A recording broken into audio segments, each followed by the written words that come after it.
What is up, viewer people? My name is Dinistrio, and I am the coach of the Swansea Surge Surfers and also the commissioner of the GPL. And today I'm bringing you my very own draft breakdown. So let's get straight into it, shall we? So my Gigantamax pick was none other than Gigantamax Toxtricity. Now, I've not once used this Gigantamax Pokemon, honestly. However, I am quite well familiar with its base form. I'm very excited to use this Pokemon. It's essentially like having an extra S tier in my lineup, and that alone is value if you ask me. Punk Rock, great ability, especially when it's comboed with the powerful Boom Burst. It also gets overcharged for some nice stab, but all in all, Boom Burst's just flat out base 100 base power. It ends up being a lot stronger. We got Shift Gear, we can run it physically.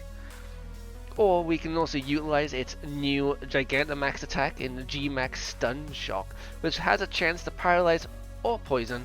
Hopefully I get the paralysis, because all in all, unless it's a badly poisoned, no one really cares about poison, let's be real. I'm really excited to use this Pokemon. I love Toxtricity. I've locked Toxtricity as soon as all the Sword and Shield leaks came out. I played through my first game with it, and now I get to use it in a draft, and I'm really excited to do that. Next up, we have the S tier Pokemon, Necrozma. Now this Pokemon right here, that should be Komodo, but unfortunately Capguy and Nagoshi stole it from me, so instead we've had to settle for Necrozma, which might not prove to be such a bad thing. Necrozma, powerful Psychic type, has the ability Prism Armor, which ideally probably makes him slightly busted if I'm not gonna lie. Great stats all across the board, strong special attack, great defense, even a decent attack stat, great HP. There's a pretty okay speed stat. However, he did gain access to Dragon Dance this generation, so that's gonna make it a lot more interesting. He's got stored power and he has so many different setup options. I cannot wait to use at least one stored power set in this draft league. Plus, not to mention Photon Geyser. Necrozma's signature attack, its type of attack depends on its attack or special attack being higher, so that could lead to some interesting interesting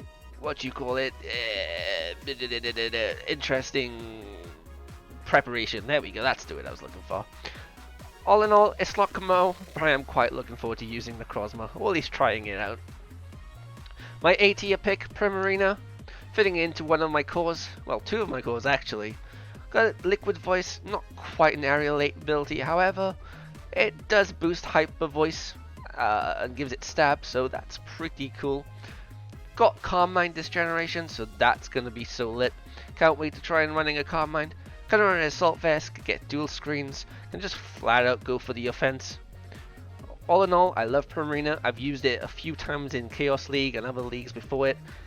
It's never done me bad, and hopefully it can carry on that streak and do me some good in GPL Season 2. Not much really to say about this Pokemon. All in all, a solid A tier Pokemon. I like Primarina a lot. Moving on, we've got Arcanine, my first B tier choice, and another one of my cores being that it is a Fire type. Got some pretty cool abilities. Intimidate, well, Intimidate speaks for itself. Flash Fire gives me a fire immunity if I need one. Justified if I know someone's going to be bringing a knockoff. Switch this in and get a free attack boost. Some decent stats, I suppose. A decent speed tier. But who cares about speed when you have extreme speed, let's be real. Unless they're running a ghost type, in which case, well, joke's on me, I suppose. Psychic Fangs. Now I listed that there because it can be a very interesting move. Very situational. However, in matches, and in some cases like against Professors, Gigantamax Lapras, or whoever I think might be trying to set up screens, Psychic Fangs could prove to be very niche but yet very useful in the right situation. So hopefully we can utilize that at some point. Will-O-Wisp, just a solid way to try and start crippling my opponent. All in all, Arcanine could be defensive or it could be offensive.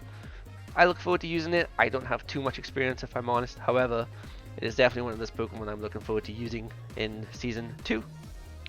My other B tier was Alolan Persian. From the dog to the cat. Alolan Persian, best known for its parting shot abilities, nice fast speed, foul play and taunt. However, if Transil taught us anything in Season 1 is this Pokemon can be quite diverse. It has access to a multitude of different attacks, different ways and different playstyles. I look forward to using this Pokemon. I've only ever really used it as a parting shot, if I'm honest. Back in good old Gen 7 when you could parting shot Z move. That was a good time. However, I got this Persian Alolan this time, and I look forward to comboing that with some of my Pokemon, which I think it will combo and synergize very well with. Plus it's a Dark type, and I kind of needed one of those. Okay, finishing off my Fire, Grass, and Water core, we've got Viriziono, one of the Swords of Justice, I believe they're called. I'm trying to think of that Keldeo movie. Yeah, Swords of Justice, that'll do. Justified ability, again, anyone with knockoff or any form of dark move like Foul Play, Fun, etc. Well, thanks for the attack boost, I suppose. Pretty decent speed, really bulky special defense, man. I didn't know it had that special defense before choosing it. I just thought it was a pretty decent, fast, maybe subpar attacker / special attacker, but no. 129 special defense. Gets access now to Solar Blade, which is one of the new moves introduced in Gen 8. It's essentially a physical solar beam, and yeah, that may not be the best, but hey, if I can get Sun Up somehow, or if I go against someone who I know has Sun Up in the Pearl Conference, then hey, maybe it might come in handy after all. And hey, let's not forget we got the Power Hib that we can stick on that. Gets access to screens too, as Agoshi demonstrated in Season 1. All in all, I think this Pokemon's going to be pretty cool. Definitely a very, very high value B tier Pokemon if you ask me. I look forward to using it. I'm a little skeptical at the moment, but I'm pretty sure it's going to pull its weight. And as soon as I start utilizing its potential, then hey, maybe I'll have a bit of a change of heart. I wasn't sure about a lot of my team last season, but a lot of those Pokemon ended up growing on me. So, let's move on to the next one. So, the first C tier Pokemon that I picked up was a Rapidash Galarian, a nice psychic, furry, physical Pokemon. It's fast, it can hit hard, it's got access to a plethora of different attacks.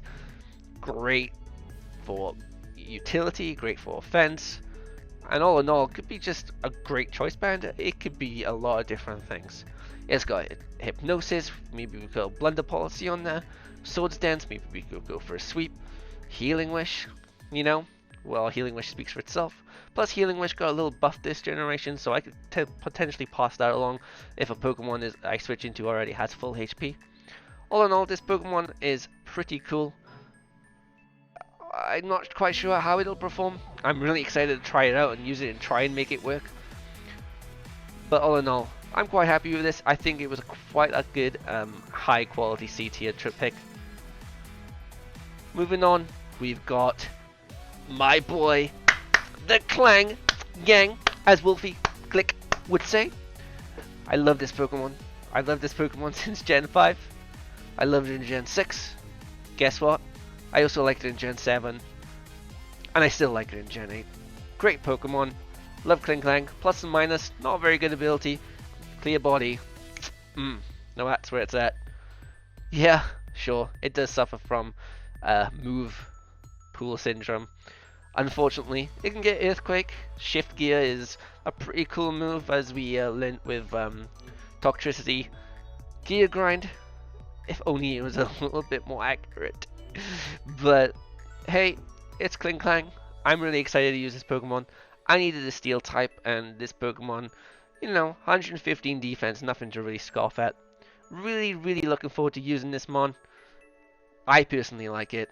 A lot of people don't, but I do, and that's what really matters. And last but not least, we've got... Oh, wait, this isn't the last one. No. Skipping ahead a bit. But yeah, we've got Type Null. Now, I've used Silvally in, I'd say, about 4 or 5 different draft leagues, but I've never, ever drafted Type Null. Silvally was drafted in this league. I believe Exo got it. Yeah, I think Exo got it, but Transil really wanted it or something. Anyway, I'm just getting off the point. Type Null. Great normal type, very good C tier value, I think. So tanky if you stick an Eviolite on this bad boy. 59 speed kind of lets it down, but where it lacks in speed, it gains in defenses. Access even has access to iron defense if the Eviolite base 95 wasn't enough to start off with. 95 base HP, pretty damn good. Sword Stance, well, I do distinctly remember a Type Null almost setting up to +6 and sweeping someone last season. Honestly, don't remember who it was. I think it was against Rebombi Teacher? Probably not. I don't remember. All in all, though, it's a great Pokemon. I look forward to using it. I've always had fun using Silvally, so hopefully I have equally as much fun using Type Null. Now we've got the last Pokemon in Drifblim, the Ghost Flying type Pokemon. It's got some really interesting abilities. Aftermath is pretty cool if you're trying to whittle down an opponent or get that last kill. Unburden, if you want that speed, he's got base 80. With Unburden, that's pretty fast if you ask me. Flare Boost, I didn't even know what Flare Boost was until recently. And hey, it seems pretty cool. Seems a bit of a cliche and gimmick, however I could probably make it work in this draft league. Its defenses are kinda eh. But where it makes up in defenses, it has a pretty damn good HP stat. It's got okay special attack, and like I said, speed is kind of subpar. However, it does gain access to some really good moves. Strength Sap, such a good move. So many Pokemon got it in this generation, and oh boy, is it annoying. Tailwind, pretty good move, pretty good to utilize. However, probably not so good if you're going against a Trick Room, and I do notice a few Trick Roomers in GPL Season 2, so hopefully that doesn't become too much of an issue. Defog, well, speaks for itself, some entry removal. I think my team is a little bit weak to hazards, I'm not going to lie, and Drifblim just so happens to be my only main hazard removal, so we'll see how that goes. I still got all 3 of my free agencies, plus there's always that option of swapping with another player at some point down the line. Well, all in all, pretty cool Pokemon. I'm not 100% sold on it, but as a C tier, as something I needed, it fits the bill and hopefully pull its weight on my team. And that is the Swansea Surge Surfers. This video was probably kind of eh. This is probably like the 6th time I've tried this. But I just wanted to do a quick few shoutouts to my staff in the GPL. We've got Rebombi Teacher, Shadow, and Trenzel. You guys are legends. Thank you so much for all your help. Everyone who participated in the draft, all 15, 16 of you, just thank you so much. You make doing all of this worth it. Everyone making content, thank you. You don't know how much this means to everyone in the league as a whole. You guys are amazing. I'll be uploading my battles. I hope you guys do too. I look forward to seeing them. I look forward to seeing where this Season 2 goes. I hope you all the best of luck. And that's me, Dinistrio, out.